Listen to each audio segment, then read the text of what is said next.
Check it out. I just built this. It's a physical analog implementation of a perceptron, which is a very small neural net. In fact, it's just one neuron of a neural net. What I love about it is that it's a hands-on illustration of my in-a-nutshell explanation of neural nets, and that's what I'm going to show you in this video. But first, I want to acknowledge that the idea and plan for building this perceptron came from a video by Welch Labs. I'll link to it below.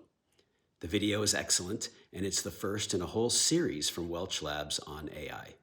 In this first video, Stephen Welch clearly explains the perceptron and provides instructions for how to build one like this. I made some changes to his build to try to make it as simple as possible. Most notably, I changed his point-to-point wire soldering to a printed circuit board, PCB, so the only skill you need is soldering simple components on a PCB. It's really quite simple. I've provided a full build guide with a bill of materials and information about how to get the PCBs at the link below. So I hope you'll build your own. You can then show it off to your spouse and children under the pretense of teaching them about AI. Okay, now back to this device and to neural nets in a nutshell. This perceptron is able to distinguish between simple patterns. In a moment, I'll explain how to train it, but this one has already been trained to distinguish between T-shaped patterns and J-shaped patterns. Note the 4x4 grid of toggle switches on the left. If I create a T pattern like this one that's already set, we can see it clearly in the 4x4 grid of LEDs. The red LEDs indicate toggle switches in the up position, and greens indicate down. They're here just to make it easier for us to see how the switches are set. Note now the needle in the meter on the right. It's deflected to the right. That's the perceptron telling us that it's classifying this pattern as a T. Now, let's change our pattern to a J, like this.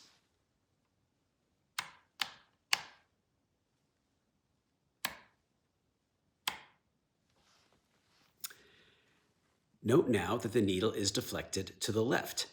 That's the perceptron classifying this pattern as a J. And this classification works even if we move our J or our T. Here's the J moved over.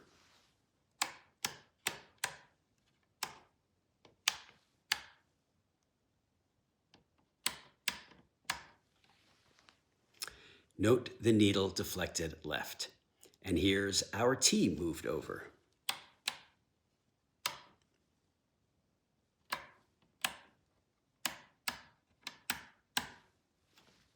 The needle is deflected right.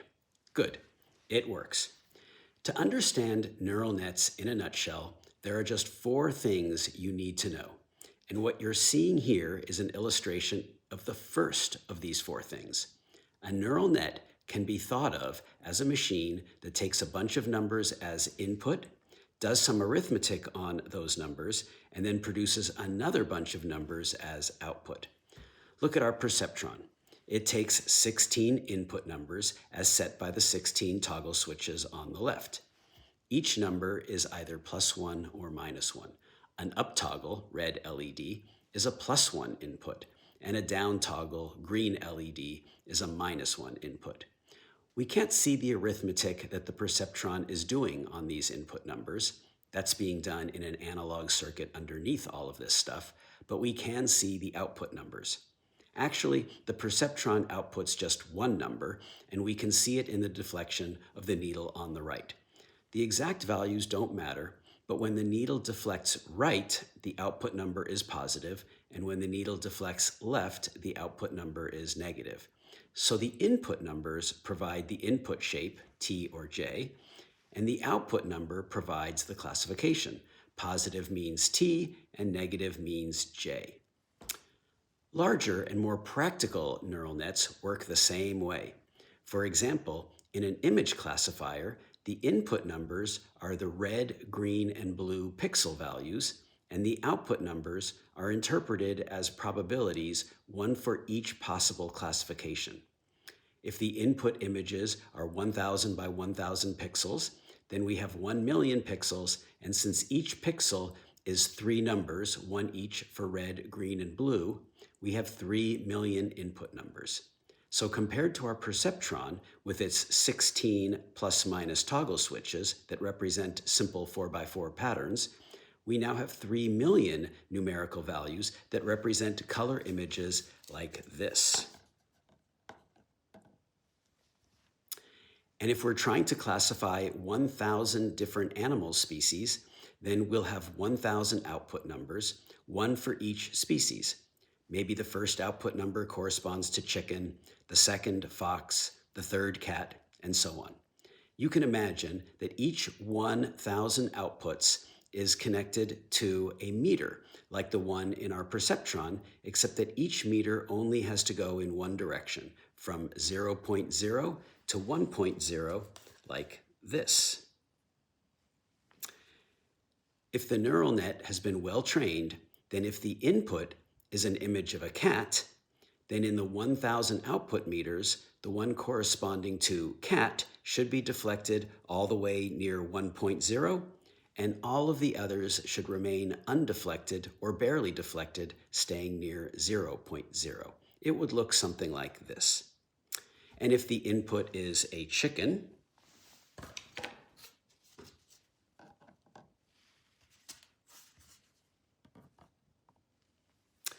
then the chicken meter should deflect with the others remaining undeflected, something like this. And a large language model is no different. The input numbers are a numerical representation of the input text, and the output numbers are interpreted as probabilities, one for each possible next word. Now, let's look at the knobs in the middle of our perceptron and the second of the 4 things you need to know about neural nets.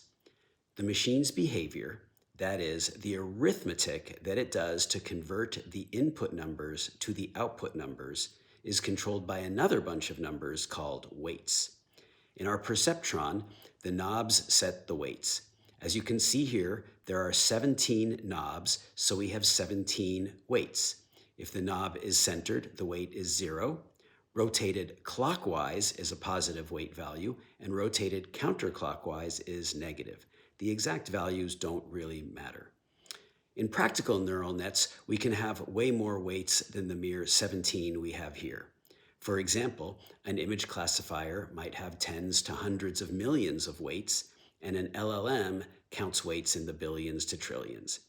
The nice thing about our little perceptron is with just 17 weights, we can change them by hand.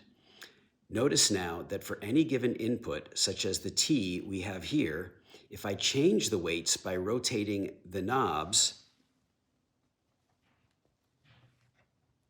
I change the output. As we can see, changing the weights changes the behavior. Now, let's look at training.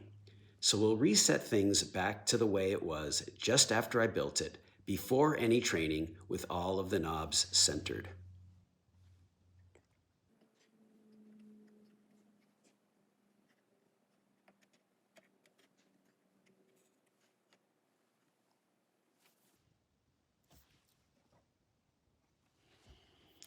Notice that this thing is now pretty useless.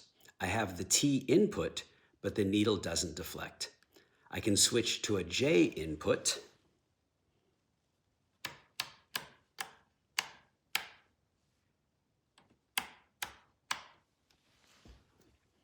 and still no deflection. We need to train it. Training requires training samples, and that's the third of the 4 things you need to know. Neural nets are trained using training samples, each of which is a sample input with a label corresponding to the desired correct output. For our perceptron training samples, we'll use the 2 T patterns and the 2 J patterns that we saw earlier. For each of these training samples, we have the input, that is the switch settings to form the pattern, and we have the label, that is the desired output. For example, with this J training sample, we know that we want the needle to deflect left, so the label is -1. For the T training sample, like this,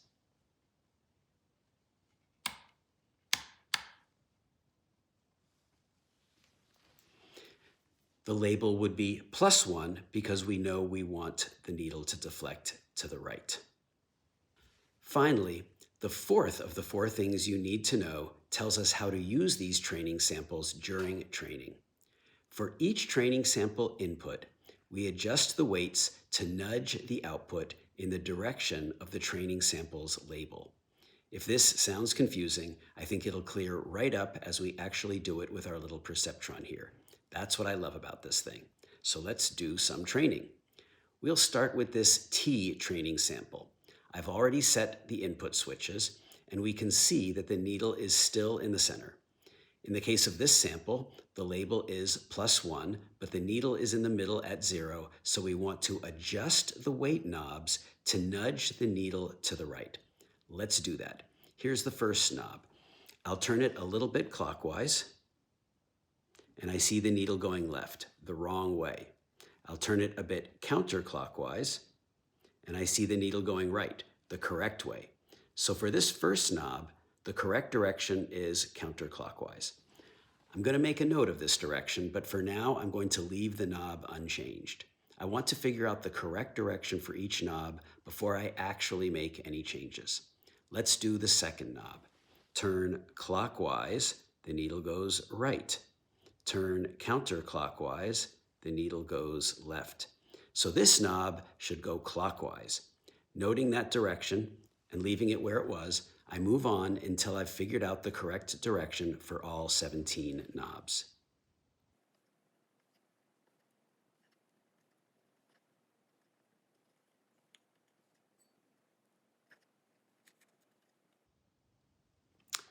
Now that I know the correct direction for all 17 knobs, I can make the changes, turning each knob in the direction I just determined.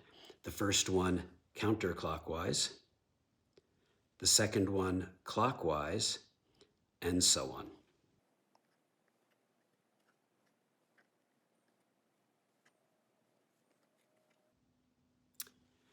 Note that rather than turning a knob all the way, I instead make rather small adjustments. If you make large adjustments, the training process just thrashes and doesn't work. Okay, we just finished with our first training sample, so we can now move on to the next one, a J. I set the input switches.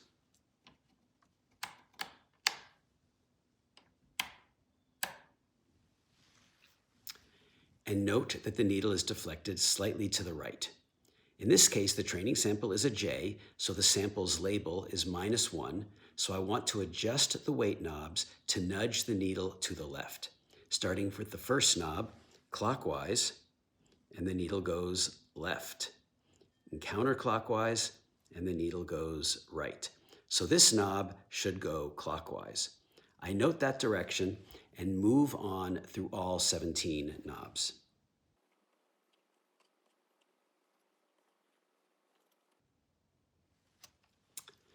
Then I make the small changes.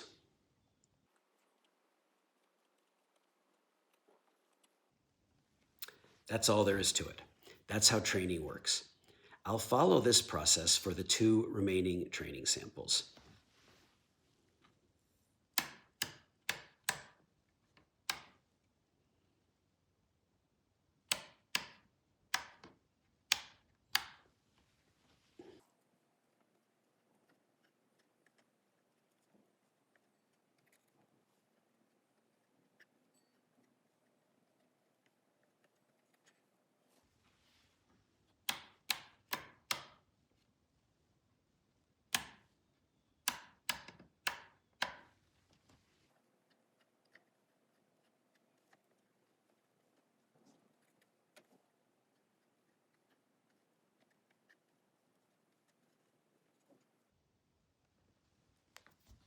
And we're done.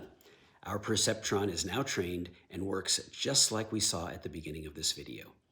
Now, those of you who have watched the Welch Labs video or otherwise know about perceptrons are probably thinking, but wait, all of this trial and error with knobs isn't necessary. There's a simple rule for determining which way to turn the knobs. Well, that's true, but it's only true for the single perceptron with its one-to-one correspondence between inputs and weights.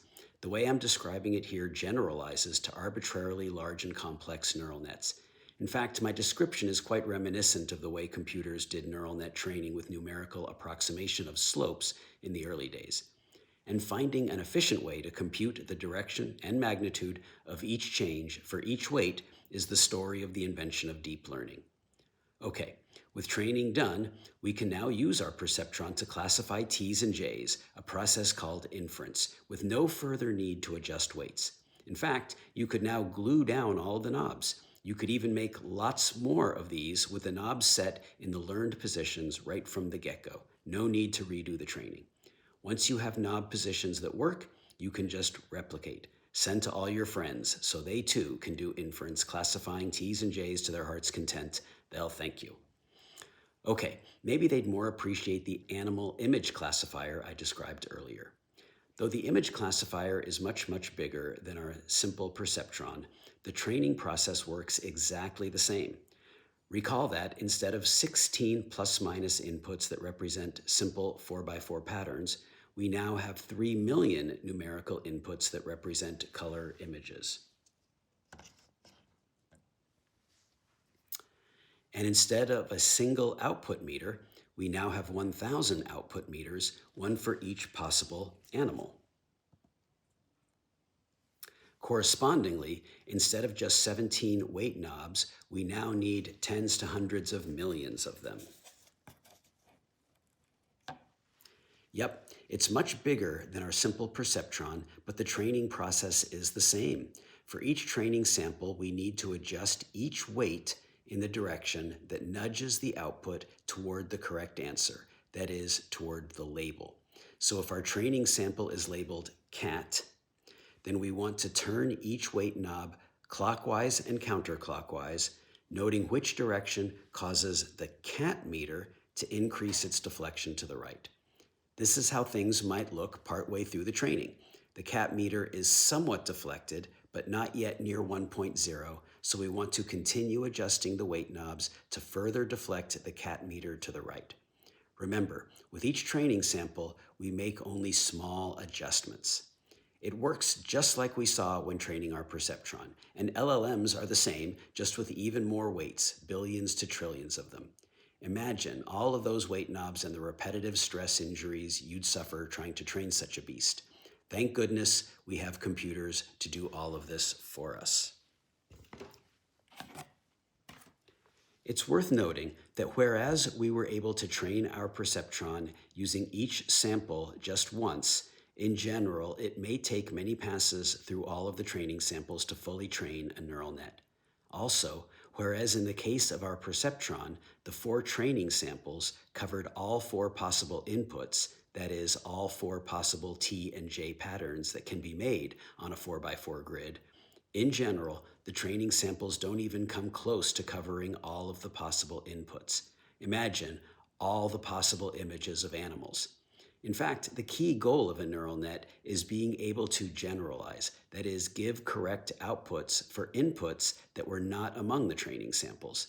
So when training a neural net, we generally keep iterating through the training samples, making these small weight adjustments as described earlier, and we keep going until we see that it is giving good answers on another set of samples that are not among the training samples. I hope this video helps demystify neural nets.